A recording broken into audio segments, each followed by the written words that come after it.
مرحبا ودي ተመልካቾቻችን አልዓፊያ ፕሮግራማችን ላይ ደርሰናል እንደተለመደው እናንተ እየደወላችሁ ምሰጡን አንዳንድ ሐሳቦች አሉ ያንን መሰረት በማድረግ ለእናንተ ለጤናችሁ ጠቃሚ ነው ምንላቸውን የጤና ኢሹዎችን ወይም ደግሞ የጤና ነገረ ጉዳዮችን ያነሳል ቀለል ባለ መንገድ ምንወያይበት መፍትሄዎቻቸውን ችግሩ ከመከሰቱ በፊት እንዴት አድርገን መከላከል አለብን የሚለውን እያየን እንገኛለን በአልዓፊያ ፕሮግራማችን ዛሬ ደግሞ አብዛኛው ጊዜ ሴቶችን የሚያጠቃና ሴቶች እህቶችን የሚያሰቃይ የሆነ የህመም ኬዝ አንስተን ኢንሻአላህ ቆይታ እናደርጋለን ተከታተሉ ዛሬ የምናየው ስለ ዩቲአይ ወይም ደግሞ ዩሪናሪ ትራክት ኢንፌክሽን ስለሚባለው ወይም ደግሞ የሽንት ቧንቧ ኢንፌክሽን ስለሚባለው ይሆናል እንግዲህ አብዛኛው እህቶችን ያጠቃል ይህ የሽንት ቱቦ ኢንፌክሽን የምንለው ሞስትሊ ከወንዶች በብዛት ማንኛውንም በማንኛውም እድሜ ላይ በማንኛውም ጾታ ላይ ይከሰታል ግን ሞር ደግሞ በሴቶች ላይ ከሴቶችም ደግሞ የበሽታ የመከላከል አቅማቸው በጣም ደካማ የሆነ ሰዎች ላይ ይከሰታል ለምሳሌ የስኳር ህመም ያለባቸው ሴቶች ላይ እንደዚሁም ደግሞ ነፍሰ ጡር የሆኑ ሴቶች ላይ ብዙ ጊዜ ይህ በሽታ ይከሰታል ነገር ግን ከዛ በተጨማሪ በማንኛውም ሰው ላይ ይከሰታል ሞስትሊ ለምንድነው ሴቶች ላይ የሚከሰተው ይህ ህመም ከወንዶች ባሻገር ወይም ደግሞ ከወንዶች የበለጠ ሴቶችን ለምን ያጠቃል ከተባለ ይሄ የሽንት ቱቦአችን ወይም ደግሞ ከኩላሊታችን እስከ ውጨኛው አካላችን ድረስ የሚያስተላልፍልን ውሃውን ሽንቱን የሚያስወግድልን ቱቦ ከወንዶች ይልቅ የሴቶች በጣም አጭር ነው ከ3 እስከ 4 ሴንቲሜትር ሲሆን የወንዶች እስከ 20 ሴንቲሜትር ያረዘመ ነው ስለዚህ ብዙ ጊዜ ማንን ያጠቃል ሴቶችን ያጠቃል ማለት ነው ስለዚህ ሴቶች በጣም ይሰቃያሉ በጣም መፍትሄ ካልተሰጠውና በህክምና ወይም ደግሞ በራሳችን መንገድ ቶሎ ካላስወገድ ነው ኩላሊታችንን ጭምር ፌል እስከማድረግ ደረጃ ድረስ ሊያደርስ ይችላል ማለት ነው ስለዚህ ብዙ ጊዜ ምን ሚል መርህ ብንከተል ጥሩ ነው ታክመን ከምናገኘው ጤና ይልቅ ተንከባክበነው ያገኘነው ወይም ደግሞ ያቆየነው ጤናችን እጅግ በጣም ለኛ ትልቅ ነገር ነው ምክንያቱም ስንታከም ምክንያቶችን ሰበቦችን እየፈለገ ከዛ በኋላ በዛ ህመም ምን ጥገኞች ሆነን ወይም ደግሞ ያ ህመም እኛ ላይ ተደጋጋሚ ይከሰታል ቀድመን ግን ራሳችንን ጤናችንን ከተንከባከብንና ራሳችንን ከዛ ነገር ለማራቅ ጥረት ካደረግን ተንከባክበን ያቆየነው ጤናችን እጅግ በጣም ውድና ለኛም ደግሞ በጣም ሴፍ የሆነ ነው ማለት ነው ስለዚህ ከመከሰቱ በፊት መከላከል ይኖርብናል የተለያዩ አይነቶች አሉት የኩላሊት ለምሳሌ ኢንፌክሽን ሲኖር ወይም ደግሞ ኩላሊታችን በኢንፌክሽን ሲጎዳ በባክቴሪያ ሲጎዳ ይሄ የሽንት ቱቦ ኢንፌክሽን ልንለው እንችላለን እንደዚሁም ደግሞ የሽንት ውሃ የሚያጠራቅምልን ብላደር ይባላል ወይም ደግሞ ፊኛችን እሱም ደግሞ እንደዚሁ በባክቴሪያ ሲጠቃ ከዛ በተጨማሪ ደግሞ መተላለፊያው አለ ሽንቱ ወደ ውጭ ከብላደራችን ወይም ደግሞ ሽንታችን ከሚጠራቀምበት ከረጢት ከመሰለ ነገር ወደ ውጭ የሚያስወጣልን ደግሞ አካል አለ ወይም ደግሞ ቱቦ አለ ያም እንደዚሁ በባክቴሪያዎች ሲጠቃ ምን ይሆናል ማለት ነው የሽንት ቱቦ ኢንፌክሽን ይከሰታል ወይም ደግሞ ያጋጥማል ማለት ነው ኮዙ ምንድነው እንዴት ሊከሰት ይችላል እንዴት አንድ ሴት ወይም ደግሞ አንድ ሰው በሽንት ቱቦ ኢንፌክሽን ሊጠቃ ይችላል ከተባለ የሽንት ቱቦ ኢንፌክሽን ኮዙ ምንድነው እንዴት ይከሰታል የሚለውን ስናይ ያው ኮመንሊ ኮዞች ምንድነው ባክቴሪያ ኮዝ ነው ይሄም ኢኮላይ የሚባል ባክቴሪያ አለ እሱ ከአንጀታችን ውስጥ ያለ ባክቴሪያ ነው እሱ ወደ ኩላሊታችን ሄዶ በሽንት ቱቦአችን አማካኝነት ወደ ውጭ ለመውጣት ሲሞክር የዛኔ ይከሰታል ማለት ነው ከዚህ በተጨማሪ ደግሞ ሌሎች ኮዞችም አሉ ሞስትሊ ይሄ ቢሆንም ለምሳሌ ኢነፍ የሆነ ውሃ አለመጠጣት ወይም ደግሞ በቂ ውሃ የማይጠጡ ሰዎች ቶቶሎ ሽንታቸውን ስለማይሸኑ ሽንታቸውን ባልሸኑ ቁጥር ደግሞ ከሰውነታቸው ውስጥ ያለው አላስፈላጊ የሆነ ባክቴሪያ በሽንት አማካኝነት ስለማይወጣና እዛ ውስጥ ስለሚከማች በቀላሉ ኩላሊታቸውን ይጎዳል የሽንት ቱቦ ወይም ደግሞ ፊኛቸውን በቀላሉ ይጎዳል ማለት ነው ስለዚህ በቂ ውሃ አለመጠጣት ለዚህ ዋና ኮዝ ተብሎ ይጠቀሳል ማለት ነው እንደዚሁም ደግሞ ብዙዎቻችን አብዛኛውን ጊዜ በተለይ ደግሞ ስራ ቦታ የምንውል ከሆነ ወይም ደግሞ ትራንስፖርት ላይ እየተንቀሳቀስን ከሆነ ብዙዎቻችን የምንፈጽመው ስህተት ነው። ሽንት መጥቶ ሽንትን ሳይሸኑ ለረጅም ጊዜ መቋጠር ለሽንት ቱቦ ኢንፌክሽን እና ለኩላሊት ኢንፌክሽን ሊያጋልጥ ይችላል ማለት ነው። የኩላሊት ኢንፌክሽን ቀላል አይደለም። ኩላሊትን ፌል እስከማድረግ ወይም ደግሞ ኩላሊትን ከጥቅም ውጭ እስከማድረግ ድረስ ሊደርስ ይችላል ማለት ነው። ስለዚህ ረጅም ጊዜ ሽንት በፍጹም መቋጠር የለብንም። የሽንት ስሜት እንደተሰማን ወዳውኑ በየትኛውም አይነት ሁኔታ ብንሆን ምን ማድረግ አለብን? መሽናት ይጠበቅብናል ማለት ነው። ከዛ እንደዚሁም ደግሞ ሌላ ኮዝ ምንድነው? ፑር ሃይጂን በቂ ንጽህና አለመጠበቅ ወይም ደግሞ በስርዓት አለመታጠብ። ለምሳሌ የቆሸሹ ልብሶችን ፓንቶች ሊሆን ይችላል፣ ፓድ እንደዚሁም ሴቶች ሀይድ ላይ በምንሆን ሰዓት ቶሎ ባለመቀየር፣ ከዛ በተጨማሪ ደግሞ ቶሎ ባለመታጠብና ከተጸዳዱ በኋላ እንደዚሁ በእኛ እንኳን አልሐምዱሊላህ የለም ግን ተጸዳድተው መሰለን ሶላት የማይሰግዱ ሰዎች ካሉ ዝም ብለው በሽንታቸው እየተጨማለቁ እስቲንጃ ሳያደርጉ የሚነሱ ወይም ደግሞ የሚንቀሳቀሱ ሰዎች ካሉ፣ በውሃ የማይታጠቡ በሶፍት ብቻ ወይ ደግሞ በሆነ ነገር በወረቀት የሚጠቀሙ ሰዎች ካሉ ይዛኔ ይህ ነገር ሊከሰት ይችላል ማለት ነው። ስለዚህ በውሃ በደንብ መታጠብና ንጽህናን መጠበቅ ይጠበቃል ማለት ነው። ከዛ በተጨማሪ እርግዝና እንደዚሁ አንዱ መንስኤ ነው። የበሽታ የመከላከል አቅም እናትን በደንብ የሚያሳጣበት ጊዜ ስለሆነ ይሄ እርግዝና እዛ ላይ ሊከሰት ይችላል። ከዛ በተጨማሪ እንደዚሁ የስኳር ህመምተኞች ላይም የመከሰት እድሉ በጣም ሰፊ ነው። ስለዚህ የስኳር ህመም ያለባት ሴት ራሷን በደንብ መጠበቅ አለባት ማለት ነው። ንጽህናዋን በመጠበቅ ሽንቷ ሲመጣ ቶሎ በመሽናት በቂ ውሃ በመጠጣት ኩላሊቷንና እንደዚሁም ደግሞ ሌላ ተያያዥ ጉዳዮች ከኩላሊት ጋር አሁን የጠቀስናቸው ከዚህ ከሽንት ቱቦ ኢንፌክሽን ራሷን መጠበቅ አለባት ማለት ነው። ከዛ በተጨማሪ ኪድኒ ስቶን ካለ የኩላሊት ጠጠር ካለ ለሽንት ቱቦ ኢንፌክሽን ተጋላጭ እንሆናለን። ስለዚህ የኩላሊት ጠጠርን እንዴት ነው የምንቀንሰው?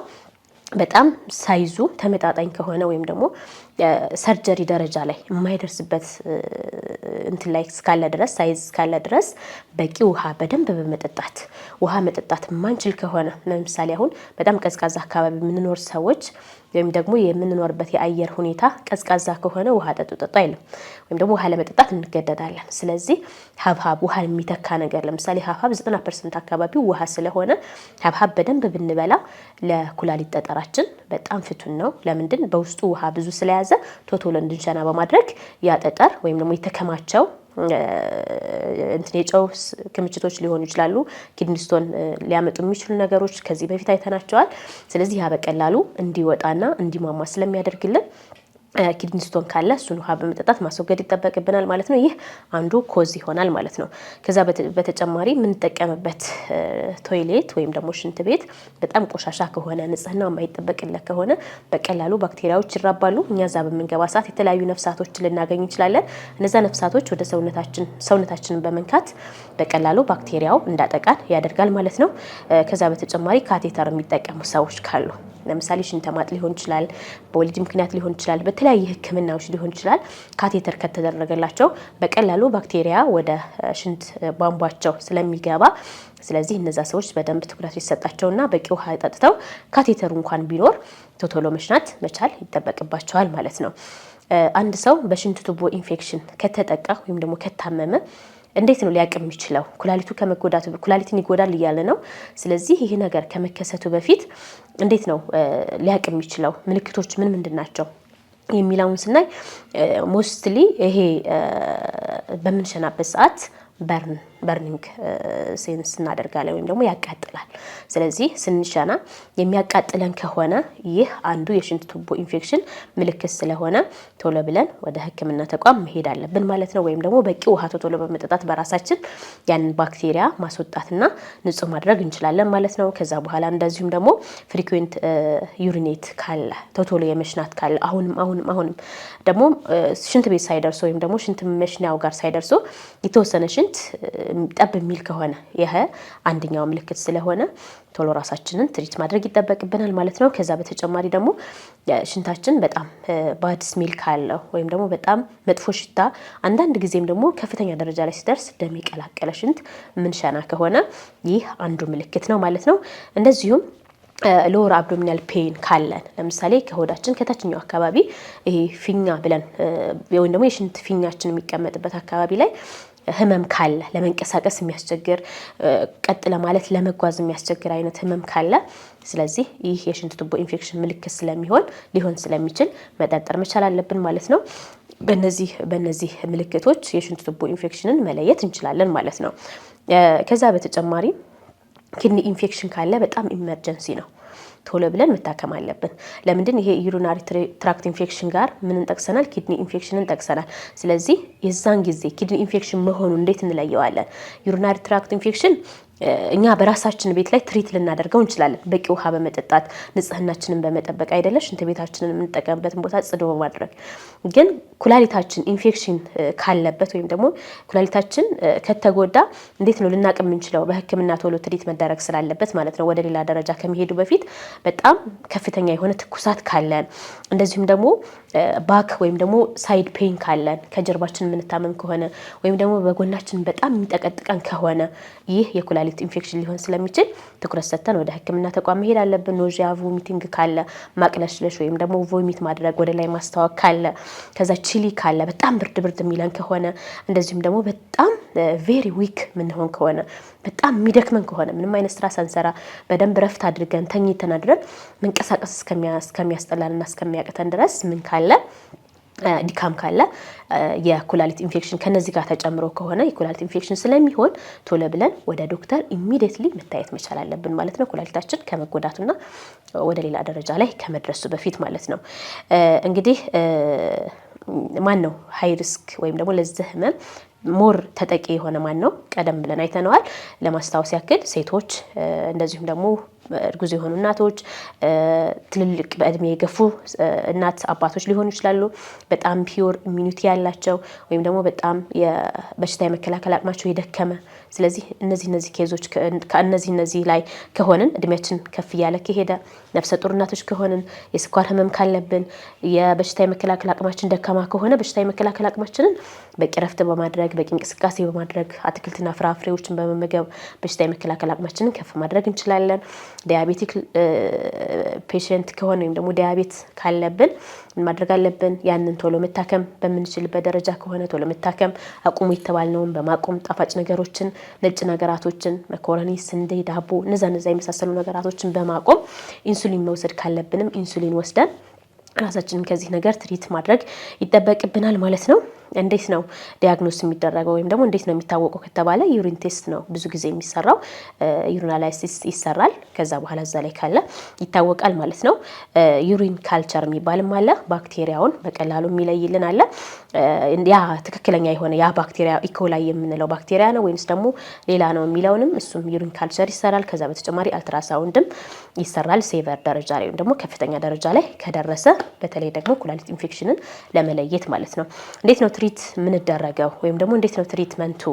በምን ሁኔታ ላይ እንታከመዋለን ይህን በሽታ ከተባለ ሞር ሆስፒታል ላይ ወይም ደግሞ ክሊኒክ ላይ ቢሆን እየተመረጠ ነው። ብዙ ሰፕሊመንቶች አሉ። ለምሳሌ ሲፕሮፍላክሲን የመሰለ እንደዚሁም ደግሞ አሞክሲሲሊን ሊሆን ይችላል የሚሰጠን የተለያዩ መድኃኒቶች አሉ። እነዛን በመጠቀም እነዛን በመውሰድ ትሪት ማድረግ እንችላለን በቀላሉ። ቤታችን ላይ ደግሞ በቂ ውሃ በመጠጣት ንጽህናችንን በመጠበቅ እንደዚሁም ደግሞ ስንታጠብ በተለይ ደግሞ በምንታጠብ ሰዓት ከፊት ወደ ኋላ ቢሆን እጅግ በጣም ተመራጭ ነው።